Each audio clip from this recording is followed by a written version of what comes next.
जय माता दी। राधे राधे दोस्तों, कैसे हैं आप सब। दोस्तों, आदि शक्ति माँ दुर्गा को समर्पित चैत्र नवरात्रि का पावन पर्व इस बार 9 अप्रैल दिन मंगलवार को शुरू होगा। इस बार नवरात्रि पूरे 9 दिनों तक रहेंगे। इस बार नवरात्रि की शुरुआत 9 अप्रैल को होगी और 17 अप्रैल को महानवमी पर इनका समापन होगा। 17 अप्रैल को ही रामनवमी का भी पर्व मनाया जाएगा।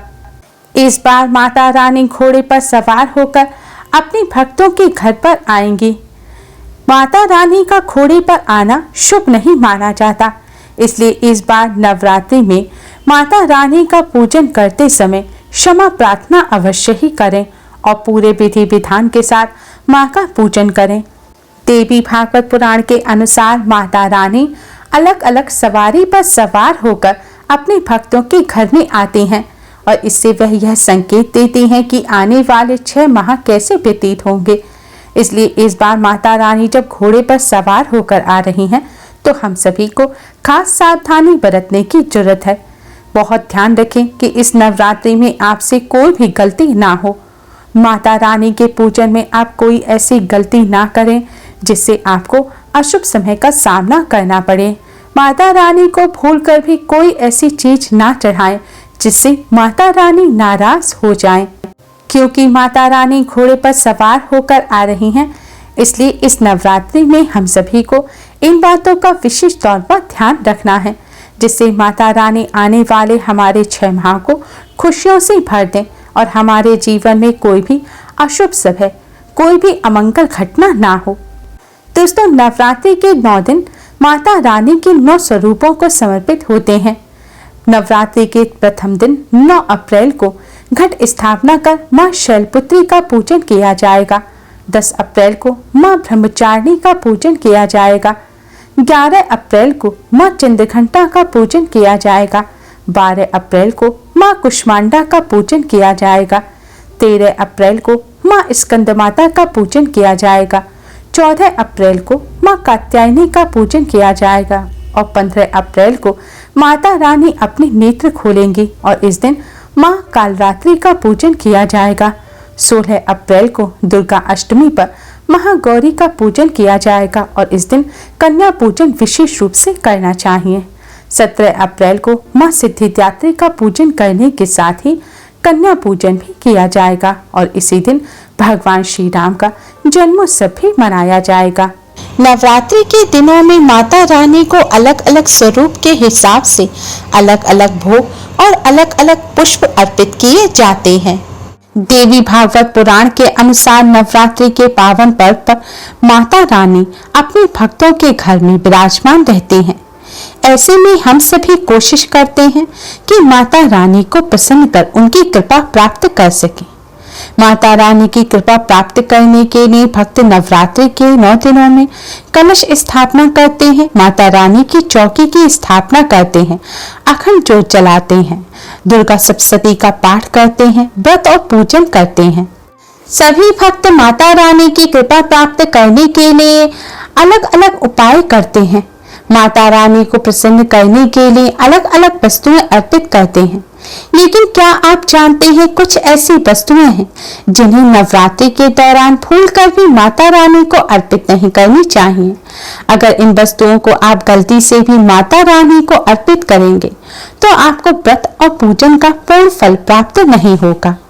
इसलिए माता रानी की कृपा प्राप्त करने के लिए आपको यह जानना अति आवश्यक है कि कौन सी ऐसी वस्तुएं हैं जो माता रानी के पूजन में भूलकर भी इस्तेमाल नहीं करनी चाहिए। दोस्तों, इन वस्तुओं को जानने से पहले अगर आपने हमारे चैनल को अभी तक सब्सक्राइब नहीं किया है तो जल्दी से हमारे चैनल को सब्सक्राइब कर लें और बेल आइकन को हिट अवश्य ही करें, जिससे हमारी सभी नई वीडियोस की नोटिफिकेशन आपको फ्री में सबसे पहले मिल पाए।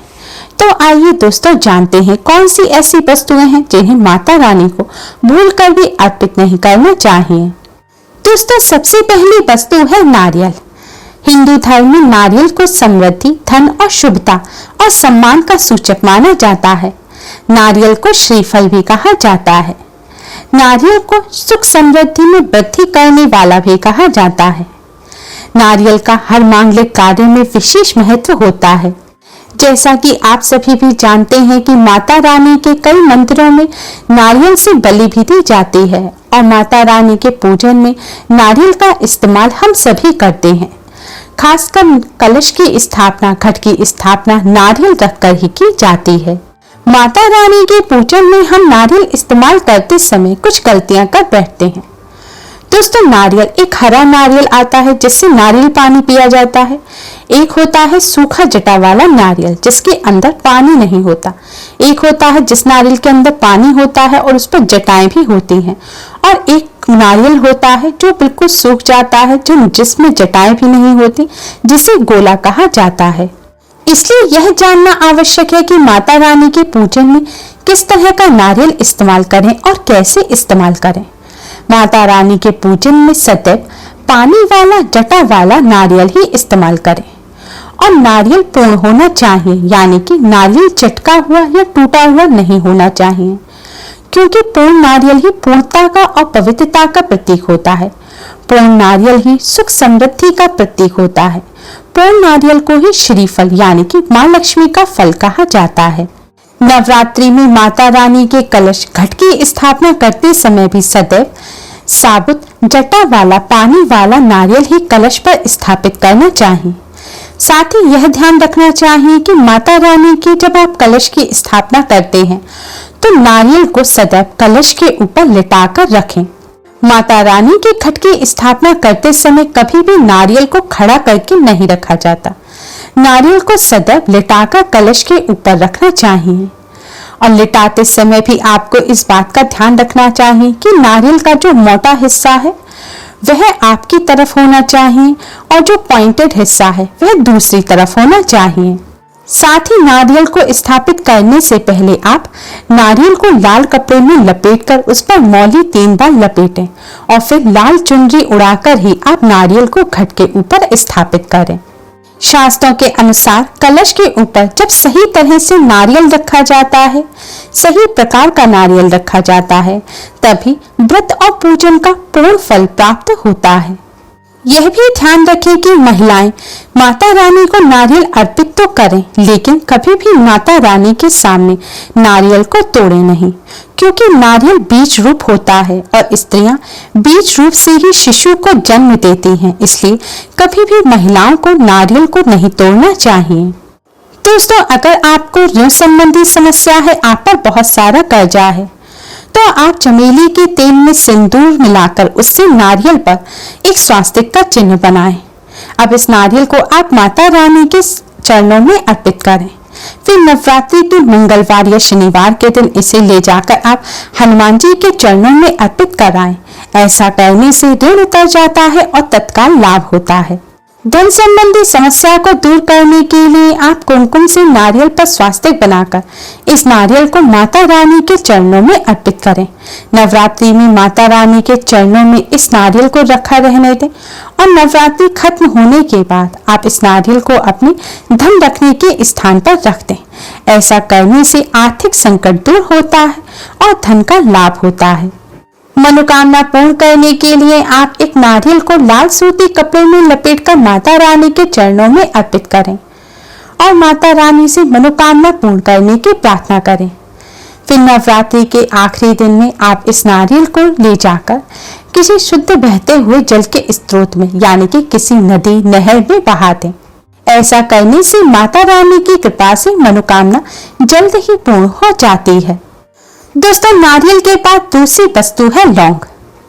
जी हाँ दोस्तों, लौंग का हम सभी माता रानी के पूजन में इस्तेमाल करते हैं, लेकिन लौंग का इस्तेमाल करते समय हम एक बहुत बड़ी गलती कर बैठते हैं। हमेशा ध्यान रखना चाहिए कि माता रानी को सदैव फूल वाली लौंग ही अर्पित करें। माता रानी के पूजन में सदैव फूल वाली लौंग का ही इस्तेमाल करें। जिस लौंग के ऊपर फूल नहीं हो या फिर जिस लौंग के पीछे एक्स्ट्रा लकड़ी की डंडी लगी हो, उसका आप माता रानी के पूजन में भूल कर भी इस्तेमाल ना करें। फूल वाली लौंग को ही पूर्ण माना जाता है और माता रानी के पूजन में कोई भी अपूर्ण वस्तु, कोई भी खराब वस्तु इस्तेमाल नहीं करनी चाहिए। इसलिए सदैव माता रानी के पूजन में फूल वाली लौंग का ही इस्तेमाल करें। नवरात्रि के दौरान अगर आप नवदुर्गा माँ को अलग अलग दिन के हिसाब से भोग नहीं लगा सकते तो आप रोजाना 1 पान का पत्ता और 2 साबुत फूल वाली लौंग माता रानी को अर्पित अवश्य ही करें। ऐसा करने से नवदुर्गा माँ की कृपा प्राप्त होती है। दोस्तों, टूटी हुई लौंग के अलावा माता रानी को कभी भी तुलसी के पत्ते अर्पित नहीं करने चाहिए। माँ दुर्गा की पूजा में तुलसी पत्र का इस्तेमाल करना वर्जित माना जाता है।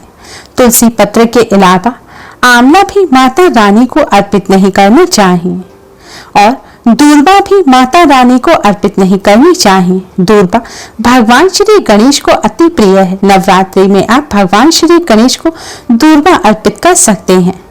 भगवान विष्णु जी को तुलसी के पत्ते अवश्य अर्पित कर सकते हैं, लेकिन माता रानी को भूलकर भी तुलसी के पत्ते या दूर्वा अर्पित ना करें।